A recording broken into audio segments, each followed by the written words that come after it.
si tu danses cette valse, je te donne ma fille en mariage.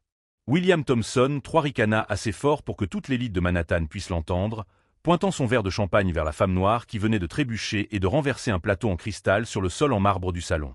Le bruit assourdissant des verres qui se brisaient fit taire les 200 invités de la fête d'inauguration du nouveau gratte-ciel de Thomson Holdings. Tous les regards se tournèrent vers Keisha Williams, 35 ans, qui travaillait comme femme de ménage sous contrat depuis seulement 3 semaines pour cet événement de gala. « Papa, tu es ridicule », murmura Jonathan Thompson, 28 ans, gêné par la blague cruelle de son père millionnaire. Mais William ignora complètement la désapprobation de son fils, clairement grisé par le pouvoir et le whisky à $1000 qu'il avait bu toute la soirée. « Non, non, laisse-moi finir », a poursuivi William en se dirigeant vers le centre de la salle comme s'il présidait un tribunal. Cette personne n'a manifestement pas la coordination nécessaire pour nettoyer correctement. Et si on testait si elle sait au moins bouger en rythme avec la musique? Keisha resta à genoux, ramassant les morceaux de cristal avec ses mains tremblantes, mais ses yeux révélaient quelque chose que personne ne pouvait déchiffrer. Ce n'était ni de l'humiliation ni de la peur, mais un calme profond, comme si elle évaluait chaque mot, chaque rire cruel, chaque regard méprisant qu'elle recevait. « Monsieur Thompson », intervint discrètement le responsable de l'événement, « peut-être serait-il préférable. »« Préférable, mon œuf », coupa William en gesticulant de manière théâtrale. « Mettez une valse. Si elle danse mieux que ma femme, je la marie à mon fils sur le champ. Imaginez un peu. L'héritier des Thompson épousant la femme de ménage. » Un éclat de rire collectif résonna dans la salle comme une vague de cruauté collective. Certaines femmes se couvrirent la bouche, feignant d'être choquées, mais s'amusant clairement du spectacle.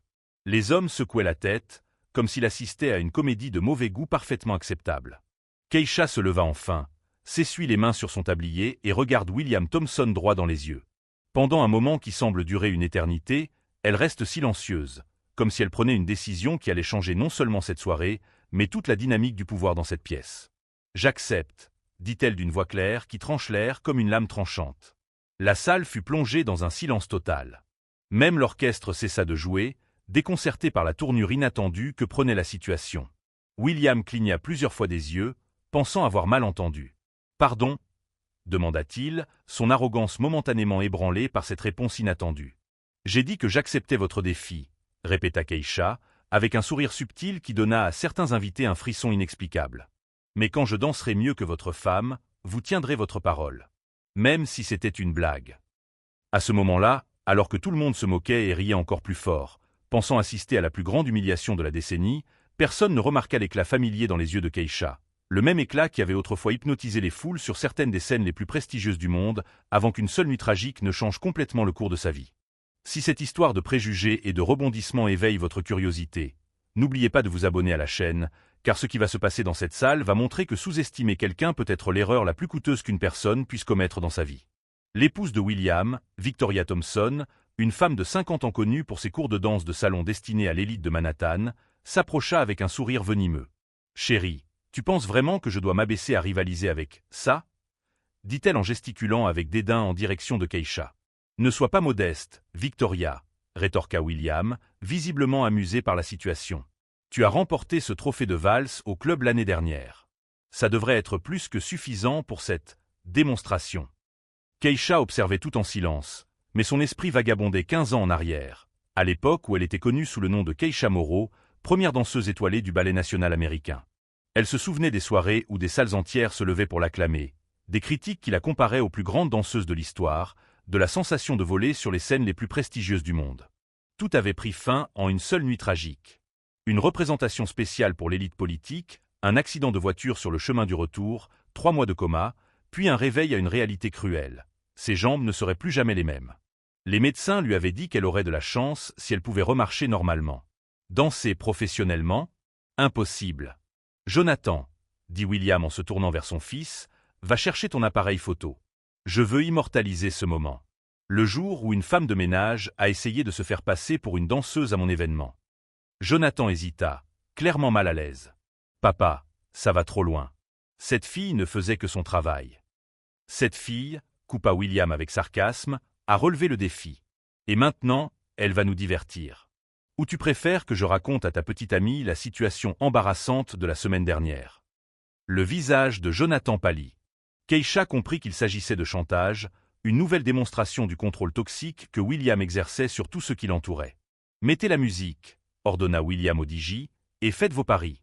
500 $ pour ceux qui parient sur la victoire de ma femme, 1000 $ pour les plus courageux qui parient sur l'employé. » Des rires cruels résonnèrent dans la salle. Certains invités commencèrent même à parier, considérant la situation comme un divertissement gratuit. Victoria se plaça au centre de la piste, faisant quelques étirements théâtraux pour montrer son expérience. « Tu sais quoi ?» dit William en s'approchant de Keisha avec un sourire malveillant. « Quand tu auras perdu, et tu vas perdre, je veux que tu t'agenouilles et que tu t'excuses d'avoir fait perdre leur temps à des gens importants. Et après, bien sûr, tu seras viré. » C'est à ce moment-là que quelque chose a changé dans les yeux de Keisha. La même détermination qui l'avait poussé à danser sur les scènes internationales, la même force qui l'avait fait lutter pendant des mois de physiothérapie juste pour remarcher, la même dignité qui l'avait maintenue en vie lorsqu'elle avait perdu tout ce pourquoi elle avait travaillé toute sa vie. « Monsieur Thompson, » dit-elle avec un calme qui donna à certains présents un frisson inexplicable, « quand j'aurai gagné, et je vais gagner, je veux que vous teniez votre parole concernant le mariage. Mais je veux aussi autre chose. » William haussa les sourcils, amusé par son audace. « Ah, elle veut poser des conditions maintenant. Très bien, amusez-moi. Que voulez-vous de plus, à part épouser mon fils?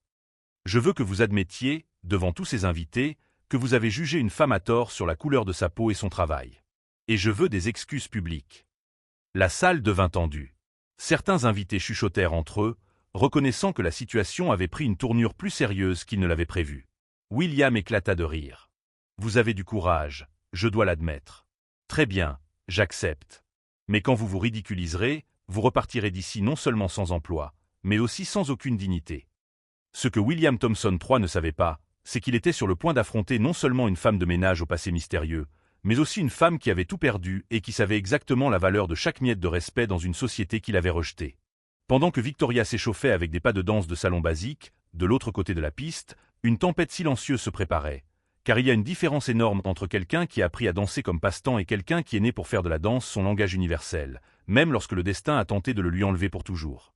Pendant que Victoria s'échauffait en effectuant des mouvements de base de valse sociale, Keisha restait immobile dans un coin de la piste, mais son esprit fonctionnait comme une machine de précision. 15 ans de physiothérapie brutale, d'apprentissage de la marche, d'acceptation du fait qu'elle ne serait plus jamais la même, avaient forgé en elle une résistance qu'aucun de ces riches enfants gâtés ne pouvait comprendre. « Regarde-la » murmura l'une des invitées à son amie, « elle n'a probablement jamais mis les pieds sur une piste de danse de sa vie. Quelle humiliation inutile !» William Thompson circulait dans la salle comme un prédateur satisfait, collectant les paris des invités et augmentant délibérément l'humiliation. « 500 $ que vous ne pouvez pas finir la chanson sans trébucher, » annonça-t-il en levant une coupe de champagne. 1000 $ pour ceux qui parient qu'elle va s'enfuir en courant au milieu de la performance. Les rires ont résonné dans la salle, mais Keisha a remarqué quelque chose que William n'avait pas vu. Jonathan, son fils, ne riait pas. En fait, le jeune homme semblait de plus en plus mal à l'aise avec toute cette situation, se déplaçant nerveusement près du mur et évitant le regard de la foule.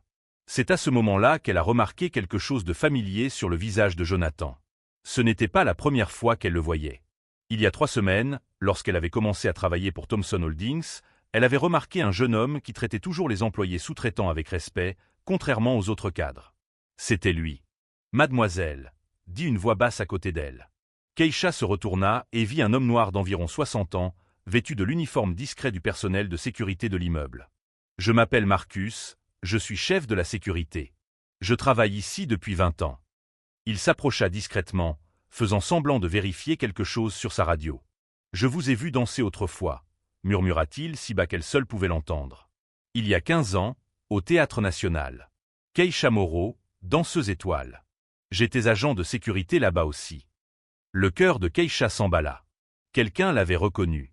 Après toutes ces années passées à cacher son identité, à occuper des emplois anonymes pour survivre, quelqu'un savait enfin qui elle était vraiment. « Je pensais que vous étiez morte dans l'accident, » poursuivit Marcus, ses yeux trahissant un mélange de choc et d'admiration. « Les journaux ont dit que vous ne danseriez plus jamais. »« Les journaux ont dit beaucoup de choses, » répondit Keisha en contrôlant sa voix. Tout n'était pas vrai. Marcus s'acquiesça lentement. « Ce qu'ils t'ont fait est injuste. Et ce qu'ils font maintenant ?» Il regarda William, qui continuait à se moquer bruyamment. « C'est encore pire. » À ce moment-là, Keisha prit une décision qu'elle repoussait depuis 15 ans. Pas seulement au sujet de la danse, mais au sujet de qui elle était vraiment et de ce qu'elle était prête à révéler au monde. « Marcus, » dit-elle, j'ai besoin d'une faveur. Après que j'aurai dansé, et quoi qu'il arrive, j'ai besoin que tu enregistres tout ce qui se passera ensuite. Surtout les réactions. Il la regarda d'un air perplexe, mais acquiesça. Bien sûr, mais pourquoi? Parce que, répondit Keisha en souriant pour la première fois de la soirée, certaines personnes ont besoin qu'on leur rappelle que sous-estimer quelqu'un sur son apparence peut être l'erreur la plus coûteuse de leur vie. Pendant ce temps, William avait décidé de rendre le spectacle encore plus cruel. Vous savez quoi? Cria-t-il à toute la salle, rendons ça plus intéressant. Si elle arrive à finir la chanson sans tomber ni s'arrêter, je lui donne 1000 $. Mais quand elle échouera, et elle échouera, je veux qu'elle nettoie toute la salle à genoux, devant nous tous. La foule réagit par un mélange de rires et de murmures inconfortables. Certains invités commencèrent à réaliser que la situation avait dépassé les limites de l'acceptable, mais personne n'osa s'opposer à William Thompson III. « Papa » tenta Jonathan une fois de plus, « ça va trop loin. »« Tais-toi, Jonathan » rétorqua William avec agressivité. « Tu es trop mou. C'est exactement pour ça que tu dois apprendre comment fonctionne le monde réel. Il existe une hiérarchie naturelle, et les gens comme elle, dit-il en montrant Keisha, doivent connaître leur place. » C'est à ce moment-là que Keisha commença à bouger. Pas pour se positionner sur la piste, mais pour s'étirer. Des mouvements subtils, presque imperceptibles pour la plupart des personnes présentes, mais que Marcus reconnut immédiatement. C'étaient les exercices préparatoires qu'elle faisait avant chaque représentation au Théâtre National. « Mon Dieu !» murmura Marcus pour lui-même, « elle va vraiment le faire. » Victoria Thompson, remarquant que l'attention commençait à se tourner vers Keisha, décida de commencer sa présentation. « Mettez la musique » ordonna-t-elle, finissons avec cette mascarade. Le DJ, clairement mal à l'aise avec toute cette situation, mit un morceau de valse classique. Victoria se mit à danser seule, exécutant des mouvements de danse de salon compétents mais prévisibles. Elle avait appris à danser dans des clubs huppés, avec des professeurs particuliers coûteux, mais sa technique était clairement amateur par rapport aux normes professionnelles. Elle reçut néanmoins des applaudissements polis de la part du public. Après tout, pour cette audience, elle représentait tout ce qu'il considérait comme approprié. Riche, blanche, éduquée dans les meilleurs cercles sociaux. « Très bien, ma chérie », dit William en applaudissant exagérément. « C'est maintenant au tour de notre artiste invité. » Keisha marcha lentement jusqu'au centre de la piste. Chaque pas était mesuré, contrôlé, empreint d'une dignité qui commença à mettre mal à l'aise certains des invités. Ce n'était pas ainsi qu'une personne vaincue devait se comporter. « Quelle chanson aimeriez-vous » demanda le DJ, plus par politesse que par véritable considération. « La même » répondit simplement Keisha. « Mais depuis le début. » William éclata de rire. « Ah, elle veut une deuxième chance. C'est adorable. Très bien, lance la musique. Voyons combien de temps elle tiendra avant d'abandonner. » Ce qu'aucun d'entre eux ne savait, c'est que Keisha avait stratégiquement choisi cette chanson. C'était une valse qu'elle avait dansée des centaines de fois au cours de sa carrière, l'un des morceaux qu'elle connaissait par cœur, qui coulait dans sa mémoire musculaire comme une seconde nature. Plus important encore, c'était l'une des dernières représentations qu'elle avait données avant l'accident, un soir où elle avait reçu 5 minutes d'ovation debout au Théâtre National, dans une performance que les critiques avaient qualifiée de transcendante et l'une des représentations les plus bouleversantes de l'histoire de la danse américaine. En attendant que la musique commence, Keisha ferma les yeux et se laissa emporter par ses souvenirs, qui la ramenèrent à cette soirée, 15 ans plus tôt. Elle se souvint de la sensation de voler sur scène, de la connexion profonde avec chaque note de musique, de la certitude absolue qu'elle était née pour cela. Les médecins avaient dit qu'elle ne danserait plus jamais. Les médias avaient spéculé que sa carrière était définitivement terminée. Elle-même y avait cru pendant des années, jusqu'à ce que, lentement, douloureusement, elle commence à reconstruire non seulement ses muscles, mais aussi sa relation avec la danse. Elle n'était jamais remontée sur scène. Elle n'avait jamais essayé de reprendre sa carrière. Mais elle n'avait jamais cessé de danser en secret, seule, dans les moments les plus difficiles de sa nouvelle vie. La musique a commencé, et avec elle, quelque chose d'extraordinaire était sur le point de se produire dans cette salle pleine de préjugés et d'arrogance. Sous le poids de tous ces regards condescendants, ses mains se positionnèrent avec une précision qui fit froncer les sourcils de certains musiciens présents, reconnaissant instinctivement qu'ils étaient sur le point d'assister à quelque chose qui allait bien au-delà d'une simple danse amateur. Mais ce qu'aucun d'entre eux ne pouvait imaginer, c'était que ces premières mesures marqueraient non seulement la renaissance d'une légende perdue, mais aussi le moment où toute la structure du pouvoir de cet environnement serait ébranlée à jamais. Les premières mesures de la valse résonnèrent dans la salle, et Keisha commença à bouger. Ce ne furent pas les pas hésitants que tout le monde s'attendait à voir. Au contraire, elle s'éleva avec une grâce qui fit instantanément changer l'atmosphère, comme si la gravité avait perdu une partie de son emprise sur elle. Ses premiers mouvements étaient subtils, presque timides, permettant au public de garder ses attentes modérées. Mais à mesure que la musique prenait de l'ampleur, quelque chose d'extraordinaire commença à se produire. Chaque pas devenait plus fluide, chaque tour plus précis, chaque mouvement chargé d'une émotion profonde qui commença à hypnotiser toutes les personnes présentes. William Thompson a cessé de rire. Victoria a cessé de sourire. Toute la salle a commencé à réaliser qu'elle n'était pas en train d'assister à la tentative de danse d'une femme de ménage, mais qu'elle était témoin du retour d'une artiste à sa place dans le monde. « Mon Dieu !» a murmuré quelqu'un dans le public. Elle est exceptionnelle. Keisha exécuta une série de pirouettes qui auraient mis au défi n'importe quelle danseuse professionnelle, suivie d'un grand jeté qui la propulsa dans les airs avec une légèreté qui défiait les lois de la physique.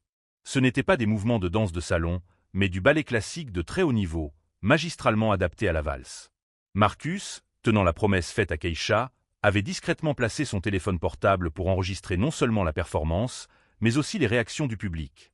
En particulier celle de William Thompson, dont le visage était passé de la moquerie à la confusion, puis à quelque chose qui ressemblait à de la terreur. « C'est impossible », murmura William pour lui-même, la voix étranglée. « Qui diable est cette femme ?» C'est alors que Keisha exécuta la séquence finale de son ancien spectacle au Théâtre National. Une combinaison de mouvements qui avait été sa marque de fabrique, une fusion unique de techniques classiques qu'elle avait elle-même créées, que la vérité commença à frapper certains des spectateurs comme un coup de tonnerre. « Attendez un instant », dit une femme dans le public, une mécène des arts qui assistait à tous les grands événements culturels de la ville. « Je connais ces mouvements. J'ai déjà vu cette séquence. Mais où ?» Jonathan Thompson était complètement fasciné, son appareil photo capturant chaque seconde du spectacle. Contrairement à son père, il reconnaissait le génie quand il le voyait, peu importe qui le démontrait. Lorsque la musique atteignit son apogée, Keisha exécuta une série de fouettés, des pirouettes continues sur une seule jambe, qui laissèrent le public bouche bée. Ces mouvements exigeaient non seulement une technique parfaite, mais aussi des années d'entraînement et une force physique extraordinaire. La musique s'est arrêtée et Keisha a terminé dans une pose à la fois puissante et vulnérable, les bras tendus, la tête relevée avec une dignité absolue, le souffle contrôlé malgré l'intensité de la performance. Le silence qui a suivi a duré une éternité. C'était le genre de silence qui survient lorsqu'un public est témoin de quelque chose qui dépasse ses attentes les plus folles. Puis, lentement, une personne a commencé à applaudir. Puis une autre. En quelques secondes, toute la salle était debout, applaudissant avec une intensité qui faisait vibrer les fenêtres. « Bravo !» a crié quelqu'un. « Extraordinaire !» a répondu un autre. William Thompson était pâle comme un fantôme, réalisant qu'il venait d'être complètement humilié par quelqu'un qu'il considérait comme inférieur. Pire encore, il avait fait devant l'élite de Manhattan, qui le regardait maintenant avec un mélange de désapprobation et d'embarras. C'est à ce moment-là que Marcus s'approcha de Keisha, toujours en train de filmer. « Mesdames et messieurs, dit-il d'une voix suffisamment forte pour que tout le monde l'entende, permettez-moi de vous présenter Keisha Moreau, ancienne danseuse étoile du Ballet national américain. » Le nom résonna dans la salle comme une bombe. Plusieurs personnes s'étouffèrent, d'autres laissèrent échapper des exclamations de choc. Keisha Moreau était une légende, une danseuse qui avait mystérieusement disparu au sommet de sa carrière après un tragique accident. « Impossible », balbutia Victoria Thompson. « Keisha Moreau est morte. Ou du moins, elle n'a plus jamais dansé après l'accident. » « De toute évidence, » dit Keisha, rompant enfin le silence, « les rumeurs concernant ma mort ont été grandement exagérées. » La foule rit, mais William Thompson ne trouvait pas cela drôle du tout. La réalité de ce qui s'était passé commença à le frapper de plein fouet. Il avait publiquement humilié l'une des plus grandes artistes de l'histoire américaine. Pire encore, il l'avait fait devant une caméra. « Monsieur Thompson, » dit Marcus, toujours avec son téléphone à la main, « vous avez dit que si elle dansait mieux que votre femme, vous marieriez votre fils avec elle. Je pense que toute cette assemblée peut confirmer que la condition a été largement remplie. » Jonathan, comprenant où la situation allait mener, s'approcha de Keisha. « Mademoiselle Moreau, dit-il, je voudrais m'excuser publiquement pour le comportement de mon père. C'était inexcusable. »« Jonathan, tais-toi » explosa William, son masque de contrôle tombant enfin complètement. « Tu ne t'excuseras auprès de personne. Surtout pas auprès d'elle. » C'est à ce moment-là que Keisha révéla la véritable ampleur de son plan. « Monsieur Thompson, dit-elle calmement, je crois que nous avons une proposition de mariage à discuter. Après tout, un homme de votre position tient certainement parole, n'est-ce pas ?» Le public resta totalement silencieux, réalisant qu'il assistait à quelque chose de bien plus grand qu'une simple démonstration de talent. Vous devez être folle si vous pensez que je vais honorer une blague faite sous l'emprise de l'alcool, grogna William, son arrogance revenant sous forme de désespoir. Ah, mais ce n'était pas une blague, dit Keisha en souriant. Marcus, pourriez-vous repasser l'enregistrement des déclarations de M. Thompson de ce soir? Marcus tint son téléphone suffisamment haut pour que tout le monde puisse entendre l'enregistrement clair de William faisant son pari, doublant les conditions, augmentant les humiliations et déclarant publiquement qu'il marierait son fils avec elle si elle remportait le défi. Et le voilà qui confirme les conditions, continua l'enregistrement, même après que j'ai précisé qu'il devrait tenir parole. Le public murmurait, certains riant nerveusement, d'autres clairement gênés par la situation dans laquelle William s'était mis. « C'est du chantage !» s'écria William, perdant complètement son sang-froid. « Non !» corrigea calmement Keisha, « c'est de la responsabilité. Vous avez fait un pari public, avec des conditions claires, devant 200 témoins. Vous devez maintenant décider si vous êtes un homme de parole ou si votre réputation vaut moins que vos préjugés. » Jonathan s'approcha encore plus près de Keisha. « Mademoiselle Moreau, dit-il, si vous me le permettez, j'aimerais honorer la parole de mon père. Non pas parce que j'y suis obligé, mais parce que tout homme serait honoré d'épouser une femme de votre talent et de votre dignité. » L'assistance murmura, surprise par ce revirement romantique inattendu. William tremblait maintenant visiblement de rage. « Jonathan, si tu fais cela, tu seras exclu de l'entreprise, de la famille, de tout. »« Qu'il en soit ainsi, » répondit Jonathan en tendant la main à Keisha. « Certaines choses sont plus importantes que l'argent, papa. Comme l'intégrité. » Keisha regarda la main tendue, puis le public, puis William Thompson, qui était clairement en train de faire une crise de nerfs en public. « Monsieur Thompson, dit-elle, il y a 15 ans, des gens comme vous ont décidé que je n'avais aucune valeur après que je suis devenue imparfaite. Aujourd'hui, vous avez essayé de m'humilier en raison de la couleur de ma peau et du travail que je fais pour survivre. Mais vous savez ce que j'ai découvert? La vraie noblesse ne vient pas de l'héritage ou des comptes en banque. Elle vient de la façon dont nous traitons les autres êtres humains quand nous pensons que personne ne nous regarde. » Elle se tourna vers Jonathan. « Votre fils semble avoir appris cette leçon, malgré vos efforts. Quant à votre proposition... » Elle sourit. « J'accepte de dîner avec lui. Mais le mariage... Eh bien, c'est quelque chose que deux personnes décident ensemble, sur la base de l'amour et du respect, pas d'un pari humiliant. » Le public éclata à nouveau en applaudissements, mais cette fois-ci, ce n'était pas seulement pour la danse. C'était pour approuver la dignité et la sagesse dont Keisha avait fait preuve. William Thompson, réalisant qu'il avait perdu non seulement son pari, mais aussi le respect de toutes les personnes présentes, y compris son propre fils, marmonna quelque chose à propos de « laisser cela aux avocats » et quitta la salle, suivi par Victoria, qui était clairement mortifiée par toute cette situation. Marcus arrêta l'enregistrement et s'approcha de Keisha. « Ça va être très intéressant quand ça arrivera sur les réseaux sociaux, » dit-il avec un sourire. Et tandis que l'élite de Manhattan continuait à digérer ce qu'elle venait de voir, une leçon sur les préjugés, l'humilité et la différence entre la classe sociale et la vraie classe, une question restait en suspens. Comment William Thompson, un homme qui avait bâti son empire sur sa réputation, allait-il gérer le fait que son arrogance et ses préjugés avaient été exposés de la manière la plus publique et la plus humiliante qui soit, et que cette exposition était sur le point de se propager? Bien au-delà de cette salle, l'enregistrement de Marcus s'est propagé sur les réseaux sociaux comme une traînée de poudre. En moins de 24 heures, Millionnaire humilie une ballerine légendaire était devenu un sujet tendance mondiale, accumulant des millions de vues et de commentaires indignés.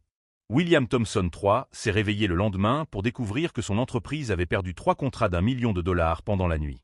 Ses associés exigeaient une réunion d'urgence et sa femme Victoria s'était enfermée dans sa chambre, refusant d'apparaître en public. « Papa », a dit Jonathan en trouvant son père dans son bureau, entouré de journaux aux gros titres accablants, le conseil d'administration a voté. Tu as 1 heure pour démissionner ou tu seras démis de tes fonctions.